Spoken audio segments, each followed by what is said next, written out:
Hello, everybody. Welcome to another edition of your iBlock News. I'm David Fenster. And I'm Clayton Allen. Here we go. Attention yearbook staff. The photography workshop originally scheduled for iBlock today will reschedule for next week. Be on the lookout for the email from the editors. If you have not been receiving their emails, stop by room 52 to let Ms. DeSanto know. Thank you. Seniors, we are extending the deadline for your yearbook quotes through this weekend. Please log on to PW's homepage to see the link. Deadline is midnight on Sunday. Who will be the next Miss PW? It could be you. There will be a Miss PW informational meeting on Wednesday, November 7th in room 84 during iBlock.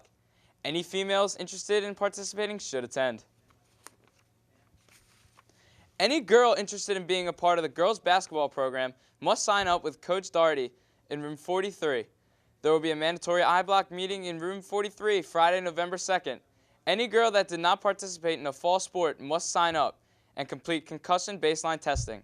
Sign up for testing in the main office. The last day to do it is Thursday, November 1st. In case you haven't gotten the message already, today is a full day, not a PLT day. A message from the iBlock News itself. Louis Wine will be giving us an update next show on the aftermath of Hurricane Sandy.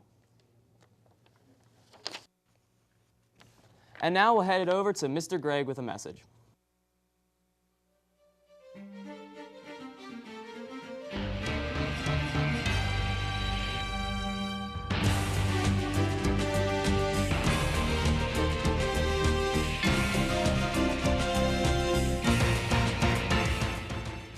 Dave eats breakfast every morning to prepare for his daily challenges. John, on the other hand, never eats before class. He shows up late and sometimes not at all. As you can see, he has trouble performing well in school. Unlike Dave, who receives straight A's. Here at PW, we know the negatives of skipping breakfast, so your school provides it for you. A full breakfast is only $2.10. This includes the main item along with milk. You also can get either a fruit or juice. Some of the healthier choices include whole wheat or low-fat items. Make your way over to Cafe West, where every day of the week they make a different breakfast.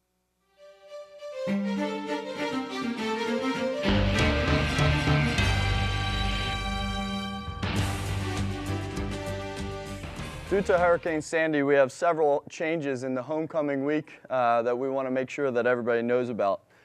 This Friday, November 2nd, will continue to be Spirit Day, as well as the homecoming game, where we will announce both king and queen at the game. Saturday will be the homecoming dance. It is a costume dance. Please be tasteful in your costumes, but please come out and support the class, the PW class of 2013 in that dance. Next week, because of Hurricane Sandy, we got several things were pushed back to next week. Monday, November 5th is now going to be Pajama Day, as well as Wing Bowl that night. So if you're participating in Wing Bowl, make sure that you have your permission slips and your money in to Miss Hanold as soon as possible. Tuesday, we're off from school for Election Day. Wednesday, November 7th, is Color Wars. Seniors and sophomores will be wearing red. Juniors and freshmen will be wearing blue. Okay? During that day, it will be Teacher Switch Day as well as Twin Day.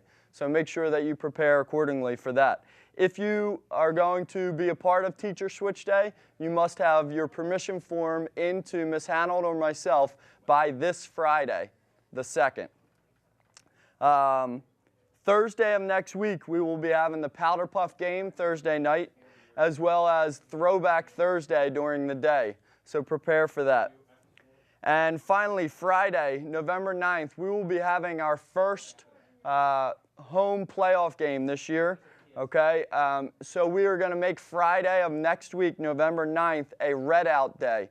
The football team will be wearing red jerseys, so the entire school is encouraged to wear red that day and come to the football game on November 9th to support our football team for their home playoff game. Those are all of our announcements as far as homecoming goes, so thanks for your attention, and please come out and support our school.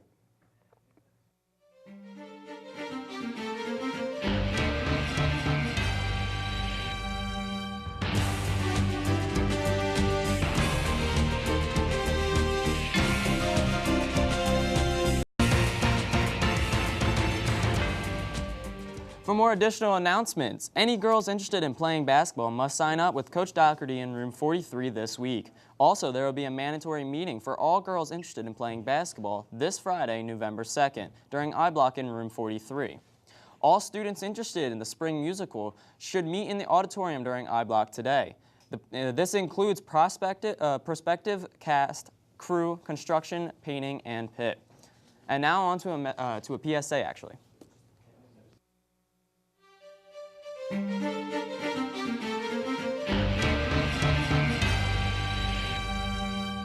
I wish we could go back to the good times.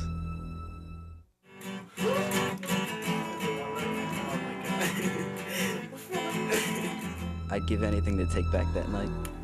Come on, man, just try it. I don't know, it just doesn't seem right to me. I know what's best for you. Alright, I'll try it. Now he's gone, and it's all my fault. I thought he knew what was best for me.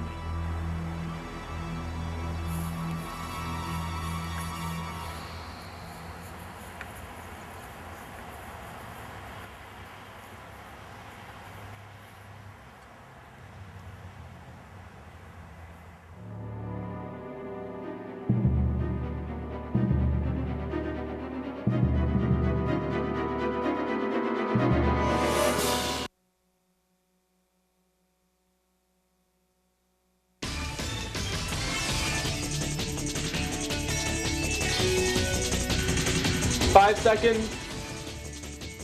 3, 2, 1. Cue Dave. A big blast of cold air is in the forecast. I am David Witt, and with a look at what we can expect and a complete breakdown of what occurred with Hurricane Sandy. We'll first take a look at the latest temperatures, and currently we are in the mid-40s at this hour, so things are on the chilly side. But notice how we have all this cloud cover that is continuing to move in from the west. And we'll take a look at the current radar. And as we head into this afternoon, here's what's left of Sandy. And you can see that the circulation of low pressure is over the Great Lakes at this hour. But we'll have to watch these few showers to our west as they could make their way into our region as we head into this afternoon.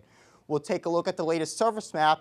And currently you can see that here's Sandy to our northwest at this hour, continuing to cause some showers in the region, as well as some snow in the higher Appalachians once you work your way down to West Virginia, where they picked up 3 to 4 feet of snow, which is just crazy considering that this was a hurricane.